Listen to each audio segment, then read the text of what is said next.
రవి ప్రకాష్ సిలికానాంధ్ర ఆసుపత్రి Kuchipudi super speciality వైద్య సేవలు పూర్తిగా ఉచితం. రాష్ట్రంలో ఎన్నికలు సమీపిస్తుంది. రాజకీయ పరిణామాలు అనూహ్యంగా మారుతున్నాయి. ప్రధానంగా టికెట్ ఆశించి అలా భంగపడిన నేతలు ఎవరన్నా వాళ్ళందరూ కూడా జనసేన నుంచి అయితే బయటకు వస్తున్నారు. అలాగే వైసీపీలో చేరుతున్న పరిస్థితి. అటువంటి పరిణామమే ముమ్మడివారం నియోజకవర్గంలో చోటు చేసుకుంది. ఇక్కడ ముమ్మడివారం జనసేన ఇన్ఛార్జిగా ఉన్నటువంటి పితాని బాలకృష్ణ ప్రస్తుతం జనసేనను వీడిచారు. అలాగే వైసీపీ అందరూ కూడా తెలిసిందే. మాట్లాడే ప్రజ్ఞతో నిన్నటి వరకు ఉండే జెండా మారింది. ఇప్పుడు అంతా కూడా వైసీపీ జెండాతో ఆయన ప్రచారానికి జోరు పెంచిన పరిస్థితి.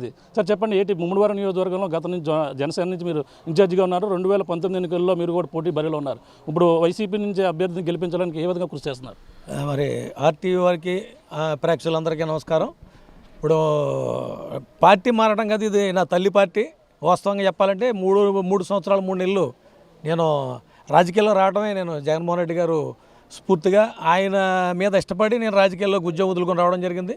ఆ రోజు ఏంటంటే ప్రత్యక్ష ఎన్నికల్లో గెలవాలనే ఒక ఆలోచనతో బయటకు ఆ రోజు కూడా నాకు చాలా మరి పిలుచుకొని నన్ను ఒంగోలు పిలుచుకుని నాకు ఆ రోజు నేను ఎమ్మెల్సీ ఇస్తాను, నువ్వు ఆర్థికంగా నువ్వు నా ఇబ్బందిగా ఉన్నది కానీ నీకు ఆర్థికంగా నువ్వు ఖర్చు పెట్టిన డబ్బులు కూడా నీకు ఇస్తానన్నా, నువ్వు ఎమ్మెల్సీ ఇస్తానన్న రోజుని ఆయన నేను ఎందుకంటే ప్రత్యక్షంగా ఎన్నికల్లో గెలవాలనే ఉద్దేశంతో నేను ఆ రోజు నేను రావడం జరిగింది, మరి బయటికి రావడం జరిగింది. అలాంటిది 2019లో మీ అందరికీ తెలుసు, మొట్టమొదటి సీట్ ఇచ్చి నన్ను ఏదో గొప్పవాడు ప్రతి సభలోని పితాని గారు సెట్టిపల్లి సామాజిక వర్గం గొప్ప సామాజిక న్యాయం అన్నాడు.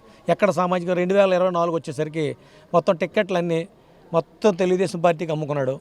మొత్తం అంతా కూడా విలీనం చేసేసినా బాగుండు, లేదంటే బేసరితగా మద్దతు ప్రకటిస్తానన్నా బాగుండు.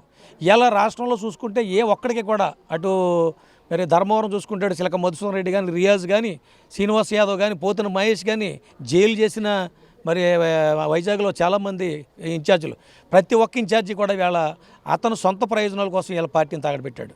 ఇవాళ కమ్యూనిటీని కూడా వేళ చాలా అవమానకర పరిస్థితుల్లో ఇవాళ చాలా అవమానించాడు ఇవాళ పార్టీ. ఇలా ఎందుకంటే ఈ పార్టీ బతుకుందంటే ఆ రోజున కాపు సోదరులు ఇలా నిలబెట్టారు పార్టీని. ధర్మల 2019 బీసీసీ ఎస్సీ సోదరులు కూడా దగ్గరయ్యారు.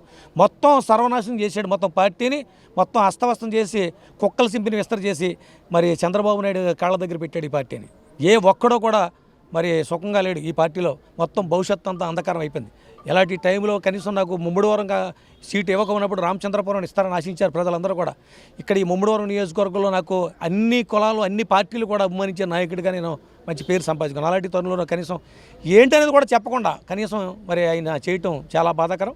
అలాంటి తరుణంలో మరి తమ్ముడు సతీష్ గారు కానీ జగన్మోహన్ రెడ్డి గారు కానీ కౌరు పెట్టి నాకు ఒక ఎమ్మెల్సీగా నేను గతంలో ఇస్తానన్న పదవి ఇప్పిస్తామని చెప్పేసి తమ్ముడు ద్వారా మాట ఇవ్వడం. అలాగని కాకుండా ఒక ఆప్యాయత అనురాగం నాకు ఆ పార్టీలో ఉంది. ఆ పార్టీ కోసం నేను రాజకీయాల్లో వచ్చాను కనుక మళ్ళీ ఆ పార్టీలోకి వెళ్ళడం. మొన్నటిదాకా ఏదో మనోవేదంతో బాధపడేవాడిని, ఇలా నాకు ఆ బాధ లేదు. ఎక్కడికి వెళ్ళినా మా ప్రజలు మా వాళ్ళు అందరూ కూడా ముమ్మడివారం నియోజకవర్గం మాకు నీరాజలు పడుతున్నారు. తమ్ముడికి పూర్తి సహకారాలతో ఖచ్చితంగా రేపు రాబోయే రోజుల్లో మంచి మెజార్టీతో మరి ముమ్మడివారం నియోజకవర్గం గెలవబోతున్నాం. అలాగే మొత్తం ఈ ఉమ్మడి తూర్పుగోదావరి జిల్లా కానీ పశ్చిమ గోదావరి జిల్లా కానీ మాకు ఇవాళ మా సామాజిక వర్గానికి ఇచ్చిన గౌరవం, వైఎస్ జగన్మోహన్ రెడ్డి ఇచ్చిన గౌరవం ఏ పార్టీ కూడా గతంలో లేదు. 2 పార్లమెంట్లు ఇచ్చారు, 4 అసెంబ్లీలు ఇచ్చారు, అలాగే 2 ఎమ్మెల్సీలు ఇచ్చారు, అలాగే మార్గాన్ భరత్కి కూడా ఎమ్మెల్యే ఇచ్చారు. ఇవాళ 10 పదవులు ఇవాళ మా సామాజిక వర్గానికి బిల్లి బోస్ గారు రాజ్యసభ, అసలు రాజ్యసభ అంటే తెలియదు మా కమ్యూనిటీకి ఎంతవరకు. అలాంటిది ఇవాళ మా కమ్యూనిటీని ఎంతో గుర్తించి మరి మాకు న్యాయం చేసిన జగన్మోహన్ రెడ్డి గారికి ఎప్పుడు కూడా మేము కృతజ్ఞులై ఉంటాం. అలాగే ఈ నియోజకవర్గాలు అన్ని సామాజిక వర్గాలను కలుపుకొని ఖచ్చితంగా రేపు రాబోయే రోజుల్లో మంచి మెజార్టీతో సోదరుడిని గెలిపించుకొని అలాగే ముఖ్యమంత్రిగా మళ్ళీ జగన్మోహన్ రెడ్డి గారు ఖచ్చితంగా మరి ప్రమాణ స్వీకారం చేయడం తథ్యం. ఈ నియోజకవర్గం ఏదైతే ఉందో పూర్తి స్థాయిలో మేమందరం కూడా మంచి అభివృద్ధి చేసి ప్రతి ఒక్కరికి కూడా అందుబాటులో ఉంటామని చెప్పేసి. వైసీపీ నుంచి వచ్చారు, మళ్ళీ వైసీపీలోకి వెళ్ళిపోతున్నారు. అంటే వైసీపీ నుంచి వచ్చిన కోవట్లు ఉన్నారు జనసేనలోనే, అందుకనే వాళ్ళకి టికెట్లు ఇవ్వలేదని చెప్పేసి పక్కన వాళ్ళంతా ఏదైనా అనుకోనివ్వండి. ఇప్పుడు ఎలా టీ టైం ఉదయం ఉన్నాడో అతను ఒకడో, లింగంనేని అతను రమేష్ ఒకడో, వీళ్ళు మొత్తం తాగట పెట్టేసి నిన్న తెలుగుదేశం వాళ్ళు తీసుకురావడం, వీళ్ళేమో కండు వేయటం. ఒక్కొక్కటి 10 కోట్లకి 15 కోట్లకి అమ్ముకున్నారు. ఈవేళ గన్నవరం చూడండి, రాజోలు చూడండి, ఎక్కడన్నా వాళ్ళు ఎప్పుడన్నా ప్రజల్లో ఎక్కడన్నా ఎవరికైనా కనబడ్డా అదే మీకు నిదర్శనం. అవినీతి జరిగింది, టికెట్లు అమ్ముకున్నాడు అనే మాటలో అదే ఖచ్చితంగా నిజం. ఖచ్చితంగా రేపు రాబోయే రోజుల్లో పిఠాపురంలో కూడా ఆయన ఖచ్చితంగా ఎవరైతే 90,000 సామాజిక వర్గం ఉన్నారని చెప్పేసి అక్కడ పోటీ చేస్తున్నాడో అదే సామాజిక వర్గం కానీ, మత్స్యకార సామాజిక వర్గం కానీ, మా బీసీ సామాజిక వర్గం కానీ పూర్తి స్థాయిలో అతన్ని ఓడించి ఆ నియోజకవర్గం తరుగుతను కొట్టారు. పవన్ కళ్యాణ్ మా దేవుడే మొన్నటిదాకా అన్నారు కదా, మరి ఇప్పుడు ఓడిపోవాలని ఎందుకు? దేవుడు అదే మరి దేవుడు అనుకుంటే దేవుడిని దండలేసాం. దండలెత్తి దేవుడు ఏం చేయాలి, కనికరించాలి. దేవుడు సంకనాగించేసాడు మొత్తం అందరినీ. ఇదే పరిస్థితి.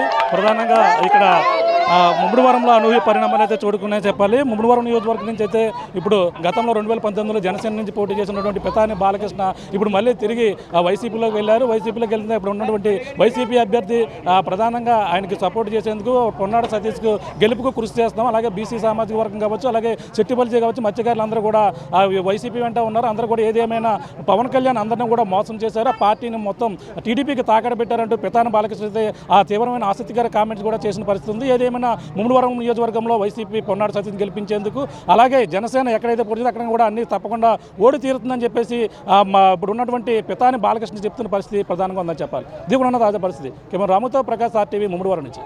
మరిన్ని వీడియోస్ కోసం ఛానల్ ని సబ్స్క్రైబ్ చేయండి. లేటెస్ట్ అప్డేట్స్ కోసం వాట్సాప్ ఛానల్ ని ఫాలో చేయండి. అండ్ లింక్ డిస్క్రిప్షన్ లో ఉంది.